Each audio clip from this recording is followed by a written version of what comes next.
Hello friends, welcome here. How are you all? I hope you all are doing good. मैं फिर से आ गई आप लोगों के लिए न्यू वीडियो लेकर and today we are going to read a short story in English. Okay, I am damn sure you like this. If you really like, don't forget to thumbs up and share this in your group. And मैं इस story को हिंदी में भी explain करने वाली हूँ, so continue watch करते रहिए and please do subscribe my channel अगर अभी तक आपने सब्सक्राइब नहीं किया है। अगर ऑलरेडी कर चुके हैं so thank you so much for your support and for your love. So without wasting much time, let's we start. So the story is on the topic the fox and the crane. The fox and crane, okay. Fox और crane के बीच में story है ये। So let's we start to read this. A fox and a crane were fast friends. Fox और crane जो थे बहुत फास्ट फ्रेंड्स थे। फास्ट फ्रेंड्स मीन्स पक्के दोस्त थे, ऑनेस्ट दोस्त थे, हर काम एक दूसरे से मिलजुल के करते थे, एक दूसरे के साथ करते थे।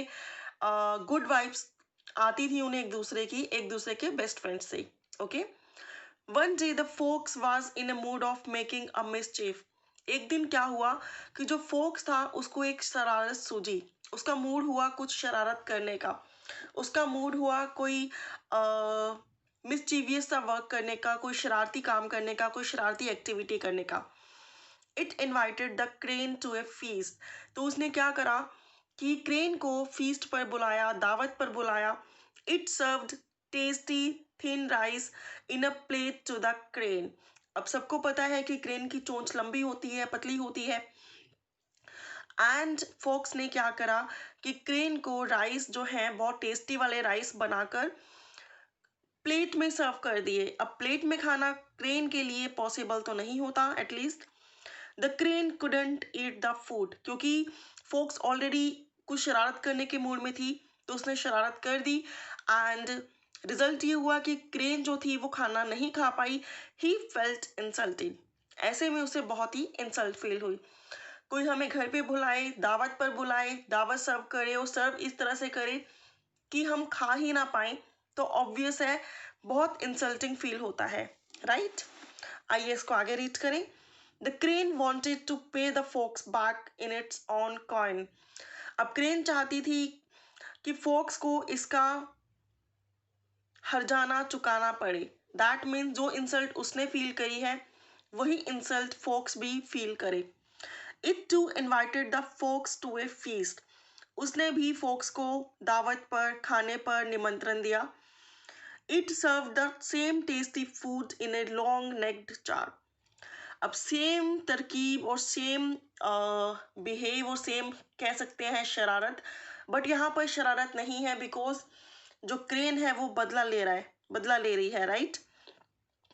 तो उसने क्या करा, लॉन्ग नेक जार में सेम टेस्टी फूड बना के सर्व कर दिया। अब लॉन्ग नेक जार में फोक्स का तो मुंह जाने नहीं वाला, तो ऑब्वियसली वो नहीं खा पाएगी। The fox couldn't eat it. Fox उसको नहीं खा पाई। The crane enjoyed it heartily as the fox has done. But जो क्रेन था उसने बहुत ही दिल से इस खाने को enjoy किया, जैसा कि पिछली दावत में फोक्स ने किया था। ठीक है, समझ रहे हैं आप? तो कैसी लग रही है आपको ये स्टोरी? अगर पसंद आ रही है तो please like share and comment on this story. The fox felt all the small for its foolish deed। Fox को अपने मूर्खता भरे काम की वजह से बहुत ही शर्मिंदा होना पड़ा। एंड उसे रियलाइज हुई उसकी मिस्टेक, एक्चुअली वो एक शरारत नहीं थी, वो एक इंसल्टिंग वे था, किसी की इंसल्ट कर दी एंड उसकी शरारत हो गई। जब रिटर्न में उसको वही फेस करना पड़ा तो उसको रियलाइज हुआ और शर्मिंदा भी होना पड़ा। मोरल स्टोरी का है टिट फॉर टैट, जैसे को तैसा, नेवर इंसल्ट एनीबडी। कभी किसी को अपमानित मत करो।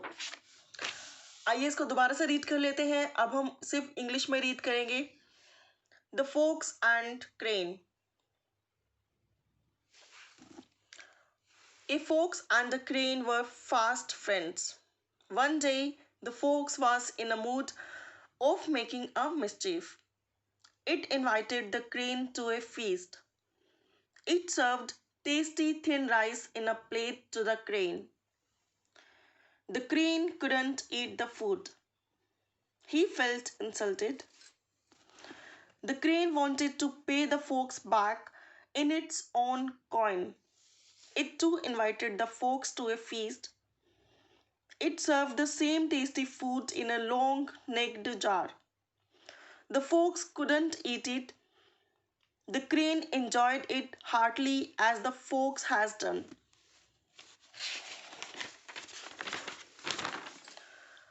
The fox felt all the small for its foolish deed.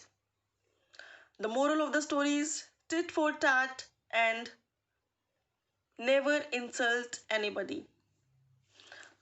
Thank you so much for watching. If you like, don't forget to thumbs up and share this in your group. Bye for now. Take care. Love you guys.